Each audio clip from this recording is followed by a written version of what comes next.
Well, I'd like to thank everyone for coming tonight. Obviously, we made an acquisition today, adding Justin Faulk to our group. I'd like to, first of all, thank Joel Edmondson for his time spent with the St. Louis Blues. Joel was a great competitor and a great teammate, and we wish him nothing but the best moving forward.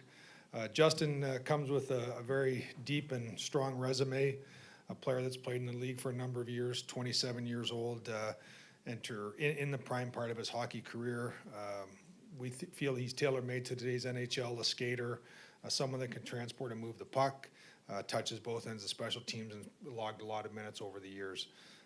When I look at our group of defense now, probably the most balanced group that we've had since I've been here.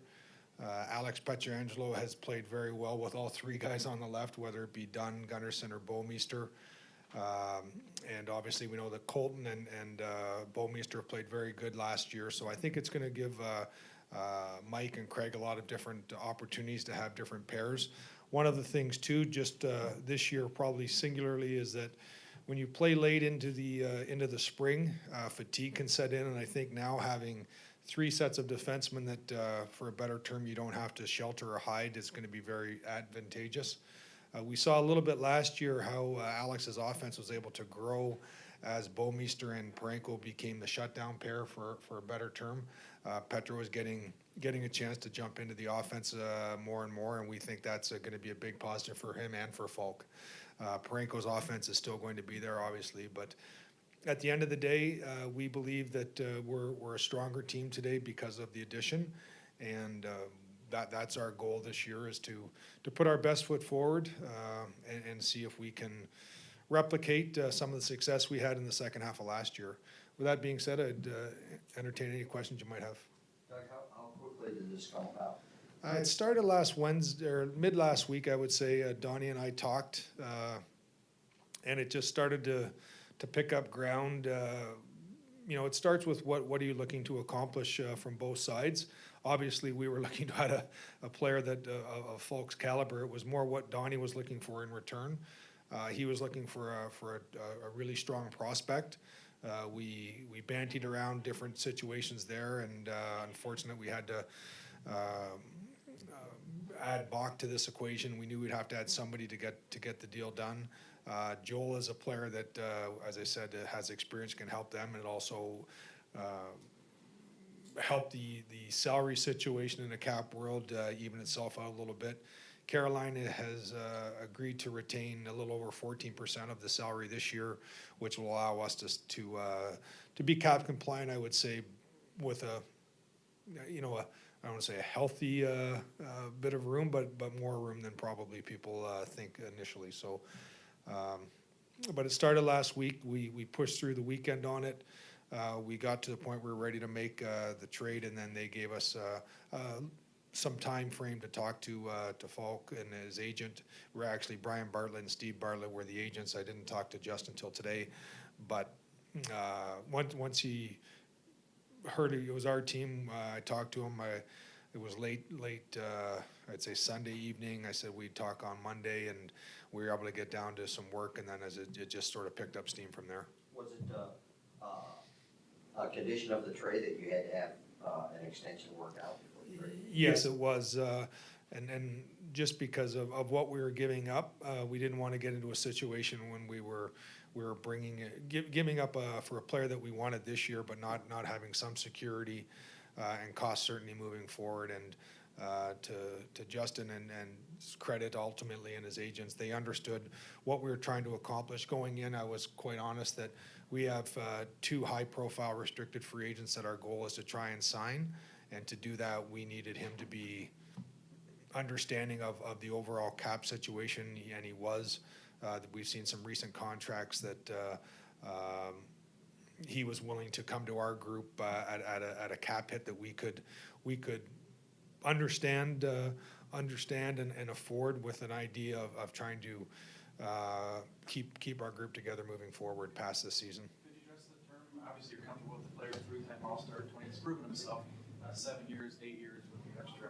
Just didn't feel like that was too long for this player. Well, I think that's the price of doing business in today's NHL. You look at you look at his comparable group, whether it be Spurgeon or Fowler or Ellis, you know, you get to a certain point where if you're going to give up potential cap dollars, you want to get some security and some term. And our analytics show that defensemen can play to the level they're at 27 till probably 32 or 33. At the tail end, you know, it's with all these players, you know, right now we need them to support us, and then maybe at the end we'll support them. On the contract, there's a report out that there's trade protection on the deal. Is that another limited no trade for him, or is that a no move? No, it's not a no move, it's a no trade clause. It's a no trade clause for the first 5 years of the deal, and then a limited no trade of 15 teams that he can select not to be traded to the last 2. How does this, or does it affect re-signing Petro and Shen going forward? The fact that you're taking on the contract? Yeah, it certainly, ultimately the pie is so big, and he's taken out a slice of it now, but our goal was to do this with the understanding that we felt we still had the ability, getting creative and doing other things to sign those guys, and that's still our mandate. Doug, he would have been attractive if he weren't a power play specialist, but the fact that he has that background and has put up some pretty good numbers, does that make him even more attractive? Yeah, I think he fits into the way the game is played right now. I think our forwards are going to appreciate, you know, every pair being able to get them the puck in the right spots. But the power play, he's scored power play goals. He's comfortable playing with the top players on the team, you know, in those high pressure situations. And again, that internal competition, whether it be forwards or defense, now we have guys that want to be at the top of their game to secure that ice time. And you know, now Justin has to come in and wrestle that away from somebody, and if he's doing very good, someone has to come wrestle away from him. And that depth is something that we believe served us well last year, and quite honestly, since we've been here, we've tried to have deeper teams, and you know, we don't have the highest priced athletes in the game, but we have a lot of really well paid athletes, and that's sort of our mandate and our focus as we build a team. That's what we're trying to accomplish. Is it possible, obviously he's a right-hander, that you could have some righty pairings at times? Yeah, as again, I don't want to coach the team, but looking around the league, there's very few teams that have 3 righties and 3 lefties that play together all the time.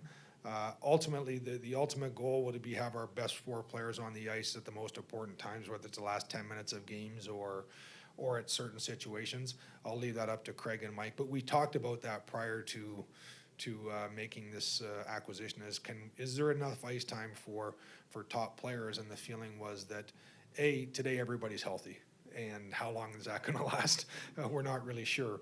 But while it is healthy, again, I just think the ability to roll out, you know, when we talk about Dunn, Bow, and Gunny on the left, and those 3 guys on the right, I think, you know, self-servingly, I think it's going to be 3 good pairs that can play against anyone.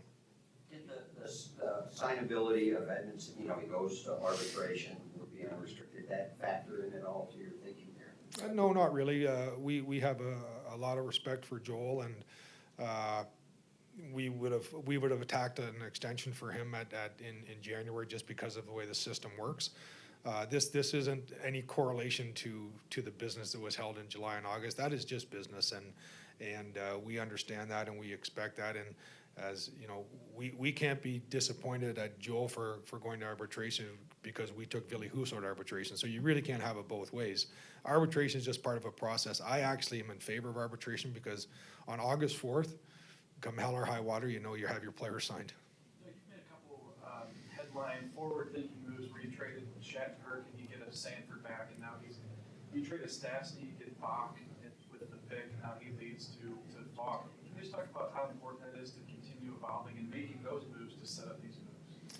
Yeah, well, I think you're always looking to try and improve your team, keeping a balance of younger players with the core group that we have now, and then your veteran players. And quite honestly, one of the things that excited us, and again, I don't want to overstate it, the sample size is so small, but to see how Borgman and Mikkola have played the first part of training camp made us feel that at the left side of our defense on depth is going to be solid for this year. And then Pouliot, I thought, has had a good camp also. Then you add in Mitch Rinke and you have Bertuzzo there. So if you need 10 or 11 defensemen to go through an NHL season, which unfortunately some years you do, I think we have that depth there. And I think that's a big part of it. Does a move like this tell your players that you're really serious about repeating this year? I think you'd have to ask them that question, but our goal is to put our best foot forward and be competitive with the top teams. And I believe, as I said, that we're you get better in the NHL maybe by 3 or 4% at a time. And no disrespect to anyone, but I think we're a better team today than we were yesterday because of our addition of Faulk. Okay, thanks everybody.